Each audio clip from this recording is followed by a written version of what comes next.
Oke, Assalamualaikum warahmatullahi wabarakatuh.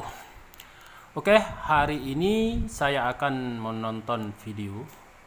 Mungkin Anda yang bermalam minggu, tapi saya ada di rumah. Kita akan menyaksikan video-video yang itu Menteri Keuangan kita Sri Mulyani merangkum masalah bangsa, masalah pembukuan aset negara. Oke, sebelum kita lanjut, kita intro dulu.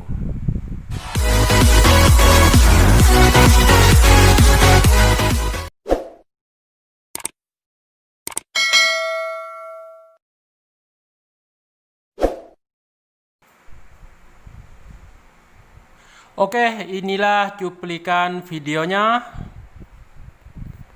Kita asal bangun waktu Pak Harto 30 tahun bangun banyak sekali, nggak ada pembukuannya. Sehingga banyak sekali republik itu kehilangan cukup banyak aset-aset strategis. Salah satu contoh yang barangkali Anda semua lihat adalah Kompleks Senayan Gelora Bung Karno. Istana negara kita yang Bapak Presiden Jokowi berkantor itu nggak ada title-nya. Nanti kalau tiba-tiba cucunya Dendels datang bilang ini punya saya, bisa. Waktu itu hampir semua kementerian lembaga punya barang-barang milik negara yang dikerjasamakan dengan swasta, menghasilkan penerimaan terus masuk duit pejabatnya, nggak masuk dalam laporan keuangan. Hilangkan banyak aset negara, Sri Mulyani sentil rezim Orde Baru. That is what is make us a lot of different.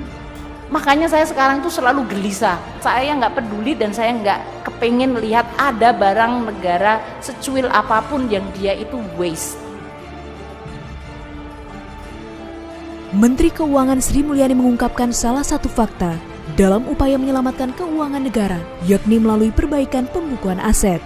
Dalam hal ini, Sri menjelaskan jika negara Indonesia sebelumnya tidak memiliki neraca keuangan, sehingga barang berharga milik negara, termasuk aset dan properti penting lainnya, tidak pernah tercatat sebagai milik negara, di mana hal itu terjadi selama masa kepemimpinan Presiden kedua, Soeharto.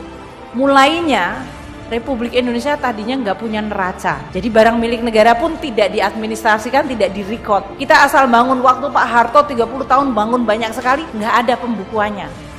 Selain itu, Sri juga mengungkapkan sebelum adanya neraca keuangan telah banyak aset negara yang diperjualbelikan dengan mudah karena tidak tercatat kepemilikannya. Sehingga menyebabkan banyak aset penting milik negara yang hilang begitu saja.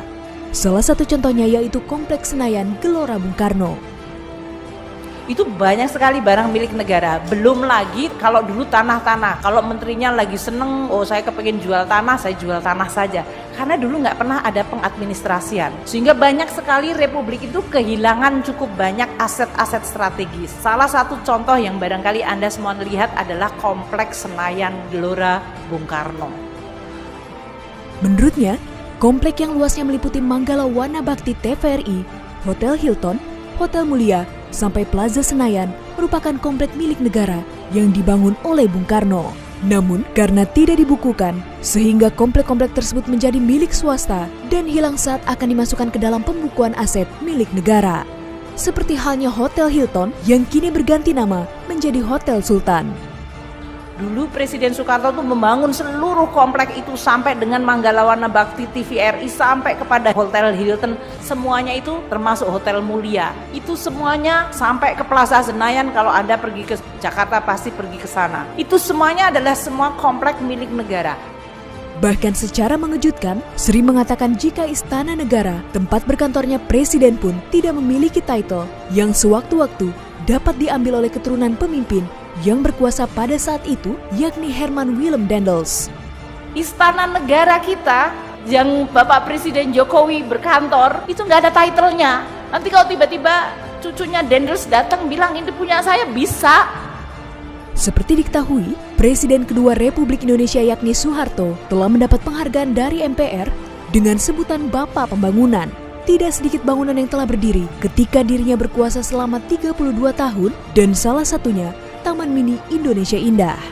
Taman Mini Indonesia Indah sendiri merupakan peninggalan dari mendiang Ibu Tin, istri dari Presiden Soeharto, yang saat ini pengelolaannya sedang menjadi incaran KPK karena pemasukannya untuk negara tidak optimal. Di mana yang menjadi pengelolanya adalah yayasan swasta Harapan Kita yang diketuai oleh anak pertama dari Soeharto, Siti Hardianti Rukmana, yang biasa dikenal dengan Mbak Tutut. Selain Taman Mini Indonesia Indah dan Kompleks Senayan Gelora Bung Karno, setidaknya masih banyak lagi peninggalan aset negara dari zaman Bung Karno dan Soeharto yang belum masuk ke dalam pembukuan neraca keuangan negara.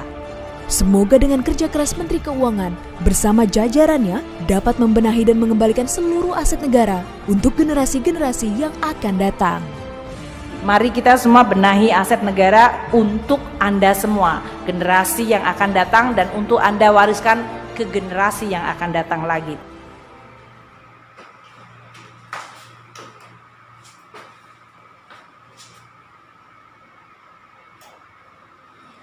Oke, sampai di sini dulu video kali ini.